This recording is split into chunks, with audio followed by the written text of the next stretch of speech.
Esta es la historia que nunca te contaron y que no vas a olvidar.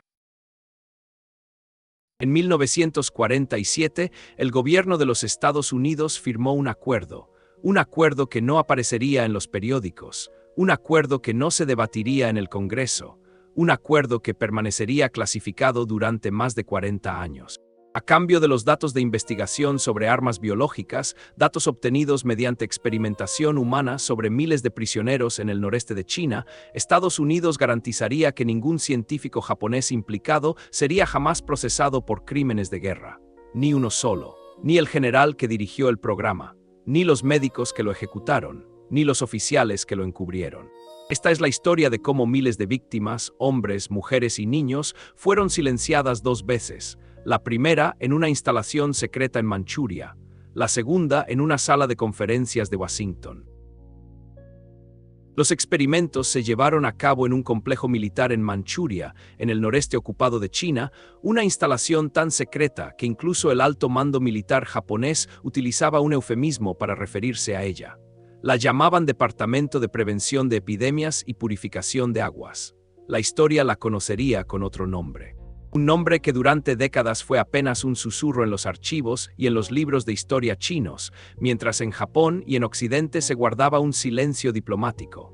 Un nombre que designa, según los historiadores, uno de los programas de crímenes contra la humanidad más sistemáticos del siglo XX, la Unidad 731.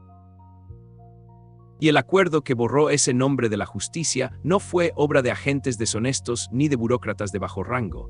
Fue autorizado en los niveles más altos de la inteligencia militar estadounidense. El cuartel general del general Douglas MacArthur en Tokio lo respaldó. La Junta de Jefes de Estado Mayor lo aprobó. La razón, escrita en blanco y negro en memorandos que hoy están desclasificados, era fría como una hoja de cálculo. Los datos eran demasiado valiosos. La Guerra Fría ya había empezado. La pregunta que se hicieron aquellos hombres en aquellas salas era simple y terrible: procesar a los responsables o quedarse con su investigación. Eligieron la investigación.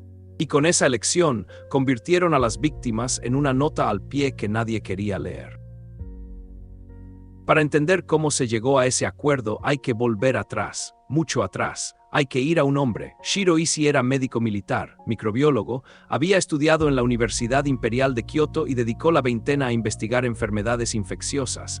Era brillante según todos sus contemporáneos, carismático, ambicioso. Y estaba absolutamente convencido, con la convicción de un ingeniero que mira el siglo XX y ve máquinas, de que las armas biológicas eran el futuro de la guerra. Creía, con una frialdad que hoy resulta difícil de comprender, que enfermedades como la peste, el anthrax y el cólera eran herramientas estratégicas a la espera de ser afiladas. En 1932, el ejército japonés le dio lo que todo investigador ambicioso sueña con obtener: financiación ilimitada, cero supervisión y secreto absoluto. Le entregaron lo que ningún comité de ética permitiría jamás, y él lo aceptó. Eligió su ubicación con cuidado. Pingfang, un distrito a las afueras de Harbin, en la Manchuria ocupada por Japón, lejos de las islas japonesas, lejos de los observadores internacionales, en lo profundo del territorio ocupado, donde el ejército tenía control absoluto sobre la población local y donde cualquier desaparición podía atribuirse a los desórdenes de la guerra. Y crucialmente, una región con inviernos muy duros que proporcionaban condiciones naturales de frío extremo para experimentos sobre congelación. La elección no fue casual, fue logística. Fue la planificación de alguien que ya había decidido que los seres humanos iban a ser, en la contabilidad de su proyecto, variables controladas.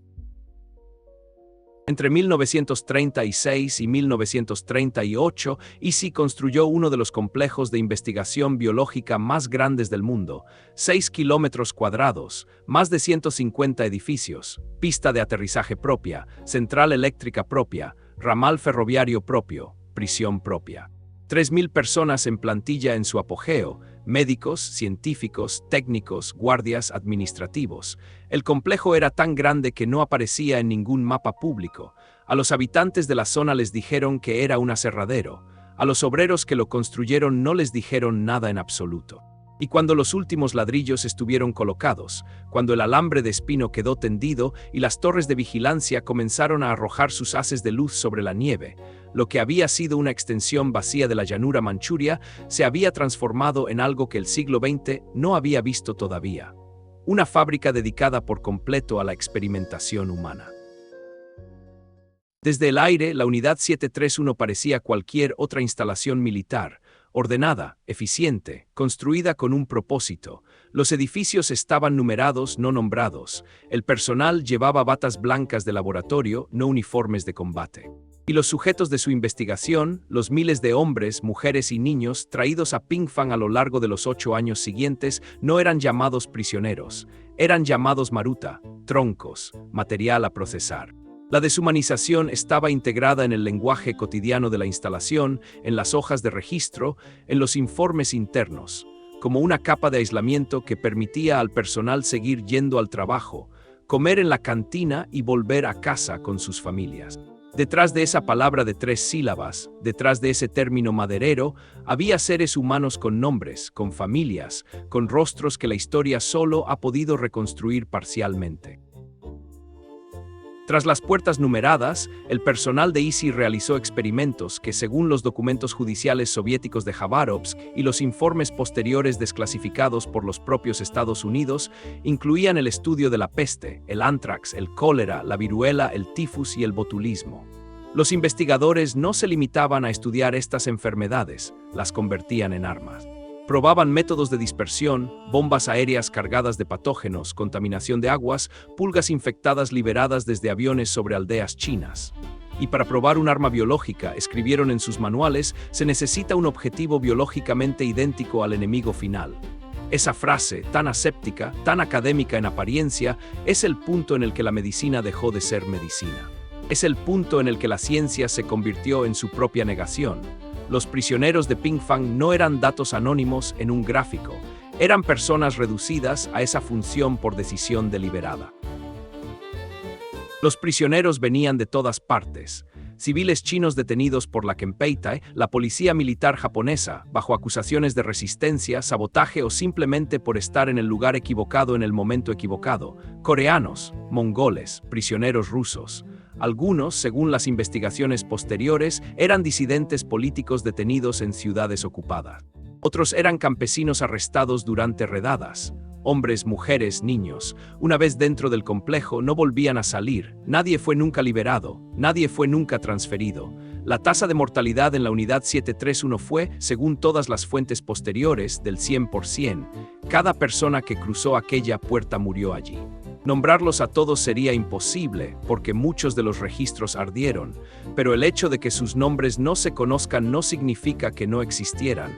Cada uno tenía una vida antes de Pingfang. Cada uno tenía a alguien esperándolo. Los experimentos sobre congelación aprovechaban el invierno manchú, con temperaturas que podían caer a 40 grados bajo cero. Los investigadores, según los documentos soviéticos y los testimonios posteriores del propio personal japonés capturado, documentaron sus métodos con precisión clínica, publicaron artículos, asistieron a conferencias. Se comportaron, en cada sentido administrativo de la palabra, como científicos que realizaban una investigación legítima, rellenaban libretas, archivaban informes, comían en la cantina del personal y luego volvían a su trabajo. Esa normalidad administrativa, esa cadena de gestos cotidianos superpuesta sobre un acto que la humanidad había considerado indecible durante siglos, es quizá la parte más difícil de procesar para cualquiera que lea los archivos hoy. No eran monstruos evidentes, eran profesionales, y esa es precisamente la advertencia que la historia nos deja. Esta es la parte que los historiadores encuentran más difícil de explicar, la banalidad. Hannah Arendt, escribiendo sobre otro régimen criminal en otro continente, acuñó esa expresión para nombrar algo que aquí también se cumple. No eran sádicos sacados de prisiones, eran científicos con formación universitaria, microbiólogos, cirujanos, patólogos. Hombres que volvían a casa con sus familias durante los permisos, jugaban con sus hijos, escribían cartas a sus esposas, asistían a ceremonias religiosas. y luego regresaban a Pingfang y retomaban sus experimentos sobre seres humanos como quien retoma un proyecto de laboratorio interrumpido. La separación cognitiva era total. Los troncos no eran personas. El trabajo no era asesinato. Era investigación. Esa fractura entre la vida doméstica y la vida profesional, esa compartimentación absoluta, no es una curiosidad psicológica. Es una pieza clave para entender cómo las atrocidades industriales se vuelven posibles.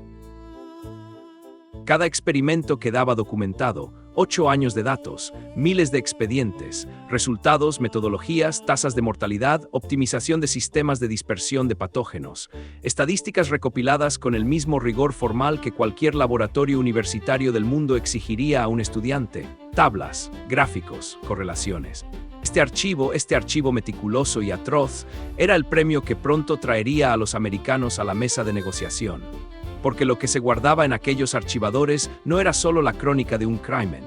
Era, visto con ojos militares y fríos, un conjunto de datos que ninguna potencia occidental podía obtener por sí misma sin replicar los mismos crímenes. Y eso, para los estrategas de la incipiente Guerra Fría, era exactamente lo que convertía a aquellos papeles en una tentación imposible de rechazar. En agosto de 1945, la guerra terminó, y lo que ocurrió a continuación no fue justicia, fue una carrera entre los soviéticos y los americanos por llegar primero a los datos de investigación de la Unidad 731, porque ambos bandos entendían exactamente cuánto valía aquel archivo. Los soviéticos avanzaban desde el norte tras declarar la guerra a Japón. Los americanos aterrizaban en Tokio tras el lanzamiento de las bombas atómicas sobre Hiroshima y Nagasaki. En medio, en Manchuria, un complejo de 6 kilómetros cuadrados contenía los resultados de 8 años de experimentación humana, y el hombre que lo dirigía tenía apenas unos días para decidir qué iba a hacer de todo aquello, y qué iba a hacer de él mismo. Y sí se movió deprisa. En los días que mediaron entre la declaración de guerra soviética a Japón y la rendición formal, ordenó la destrucción de la Unidad 731. Los edificios fueron dinamitados, los laboratorios incendiados, los archivadores, 8 años de documentación meticulosa, fueron arrojados a hogueras encendidas en el patio del complejo. Y los prisioneros que quedaban vivos, según los documentos del tribunal de Khabarovsk, fueron ejecutados. Todos. El complejo debía desaparecer como si nunca hubiera existido. Toda la infraestructura que había convertido un rincón de Manchuria en una fábrica de crímenes debía reducirse a escombros antes de que los soviéticos llegaran. En pocas horas, los registros que documentaban a las víctimas se convirtieron en humo sobre la llanura helada, y con ellos los nombres, los rostros, las pruebas. Cuando el ejército rojo soviético alcanzó Pingfang, casi no quedaba nada, edificios bombardeados, cenizas, escombros todavía humeantes bajo la primera nieve. Los soviéticos encontraron suficiente para saber lo que había ocurrido, prisioneros supervivientes de transportes periféricos, testimonios de personal de la zona, fragmentos de equipo de laboratorio, pero no lo bastante para reconstruir el cuadro completo. La mayor parte de los datos de investigación críticos ya habían viajado hacia el sur. Con ISI. En los meses siguientes, los soviéticos procesarían a una docena de miembros del personal en el juicio de Khabarovsk y recopilarían testimonios que durante décadas serían desestimados en Occidente como propaganda de la Guerra Fría. Hoy esos mismos testimonios, confirmados por documentos americanos desclasificados, se consideran una de las primeras crónicas formales de lo que ocurrió dentro del complejo. ISI huyó a Japón. Fingió su propia muerte, con funeral incluido, que su familia celebró para beneficio de los investigadores que pudieran estar siguiéndole la pista. Se escondió durante meses en el campo, moviéndose entre casas seguras, viviendo con identidades falsas, esperando a ver qué iba a ocurrir con un país ocupado y con un mundo que estaba reorganizándose a toda velocidad. Pero la inteligencia americana ya sabía dónde estaba y no querían detenerlo, querían reclutarlo. Esa diferencia entre detener y reclutar es la bisagra sobre la que gira toda esta historia. No fue una negligencia, no fue un fallo de inteligencia. Fue una decisión deliberada, tomada por hombres con nombre y apellido, con cargo y con autoridad, que calcularon que el valor estratégico de los datos superaba el coste moral de dejar libre a su responsable. El interrogatorio de Easy y de su personal superior fue conducido por el Cuerpo Químico del Ejército de los Estados Unidos. Y desde el principio, según los memorandos internos que hoy pueden consultarse en los archivos desclasificados, el tono no fue acusatorio, sino colaborativo. Los americanos hacían preguntas técnicas, querían detalles, metodologías, resultados, sistemas de dispersión, optimización de dosis patógenas, y a cambio ofrecían algo que ningún tribunal de crímenes de guerra habría aprobado jamás: inmunidad total. Un informe interno del Ejército de los Estados Unidos de 1947, hoy desclasificado y consultable, describía la información obtenida de Easy y sus asociados como cita textual de máximo valor en inteligencia, y recomendaba que no se iniciara procesamiento alguno contra ningún miembro del grupo. En aquella frase, escrita con la frialdad burocrática de un memorando de oficina, se selló el destino judicial de miles de víctimas que ya no podían hablar por sí mismas. Si has llegado hasta aquí, suscríbete al canal, porque te prometo que lo peor aún no ha pasado. La decisión se tomó en los niveles más altos del establishment militar americano. El cuartel general del general Douglas MacArthur en Tokio respaldó el acuerdo. La Junta de Jefes de Estado Mayor en Washington lo aprobó. Los datos de investigación de la Unidad 731 fueron clasificados al máximo nivel y distribuidos a los investigadores americanos de armas biológicas en Fort Detrick, Maryland. El precio era simple: silencio. No habría juicio, no habría prensa, no habría nombres publicados, no habría reparaciones. El archivo que documentaba los crímenes se convertiría, mediante un giro administrativo, en material clasificado de seguridad nacional, lo que significaba que revelar su contenido sería ahora un delito. Los verdugos quedaban protegidos por la misma maquinaria que, en teoría, debía haberlos juzgado. Fort Detrick, en Frederick, Maryland, el propio Centro de Investigación de Armas Biológicas de Estados Unidos, recibió los datos. La investigación obtenida mediante experimentación humana en Manchuria estaba ahora siendo estudiada, analizada y ampliada por científicos americanos. A la mayoría de los investigadores americanos no se les dijo exactamente cómo se habían recopilado los datos. Los documentos llegaron, según los archivos posteriores, depurados de sus detalles más comprometedores. Datos limpios procedentes de manos sucias. Esa depuración no fue un accidente, fue una decisión operativa para preservar la capacidad de negar cualquier conexión directa. Un mecanismo que permitía al personal técnico trabajar con el material sin sentirse cómplice, y a los responsables políticos sostener que técnicamente nadie en Estados Unidos sabía de dónde procedían aquellas cifras.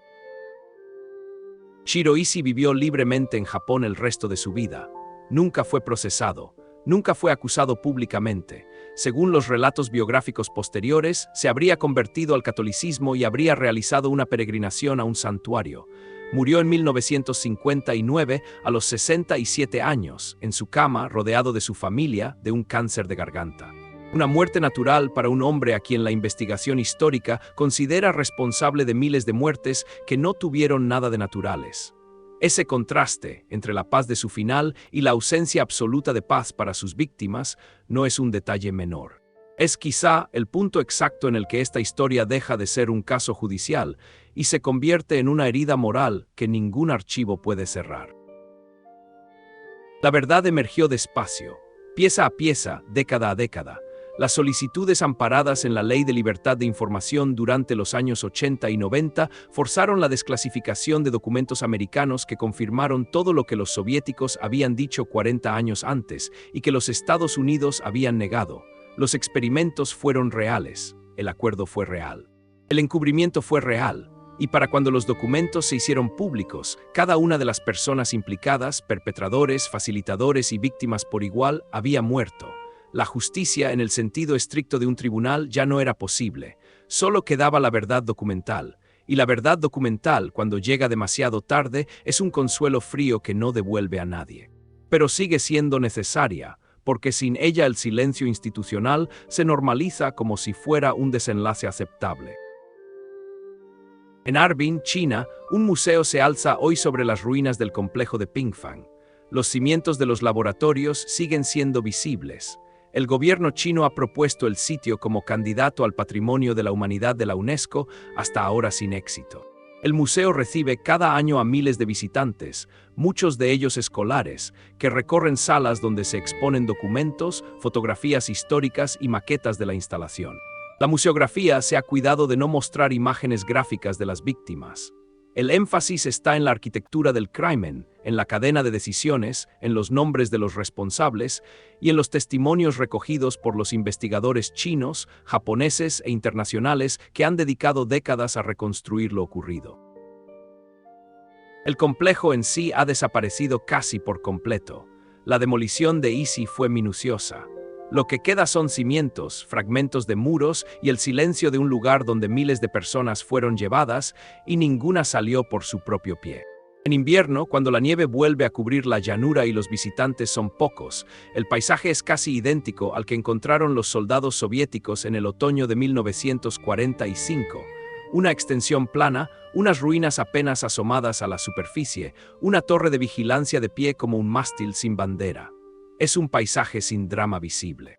Y sin embargo, quien conoce la historia entiende que cada centímetro de ese suelo fue, alguna vez, una frontera entre quienes decidían y quienes no podían decidir nada.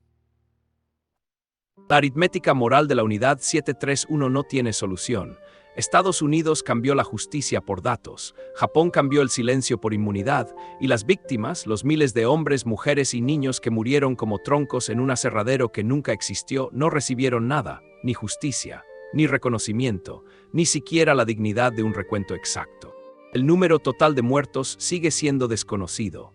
Las estimaciones de los historiadores varían entre 3.000 y más de 12.000 personas en el propio complejo, con cifras adicionales mucho mayores si se incluyen las operaciones de campo y las aldeas atacadas con armas biológicas en el territorio chino. Nadie llevó una cuenta final. O si lo hicieron, ardió en las hogueras del patio en agosto de 1945, junto con los nombres. Harbin es hoy una ciudad moderna de 10 millones de habitantes. El lugar donde estuvo la Unidad 731 queda a pocos minutos en autobús del centro urbano.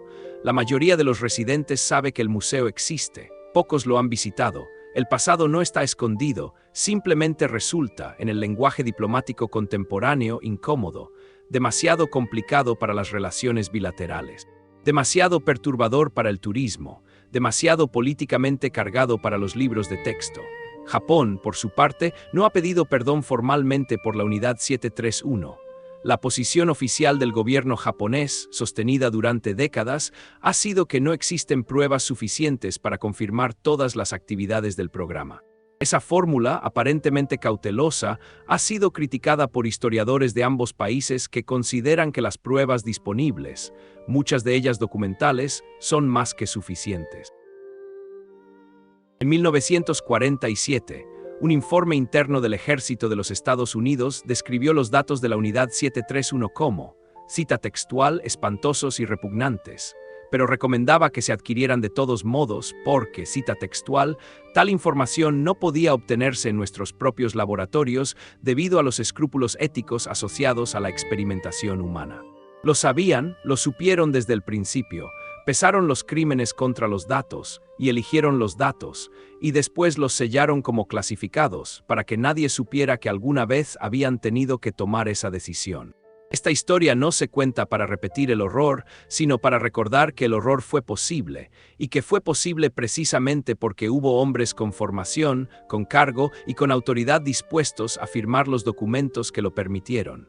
Las víctimas siguen sin nombre en su mayoría, pero merecen al menos este reconocimiento, que lo que les ocurrió no fue un accidente, ni un exceso puntual de una guerra lejana, sino el resultado de un sistema que decidió en cada uno de sus eslabones mirar hacia otro lado. Recordarlas hoy es lo mínimo que la historia puede hacer. No es justicia, pero es memoria. Y la memoria, a veces, es todo lo que queda cuando la justicia llegó demasiado tarde. Si te ha gustado este contenido, suscríbete, no te pierdas las historias que nadie se atreve a contar.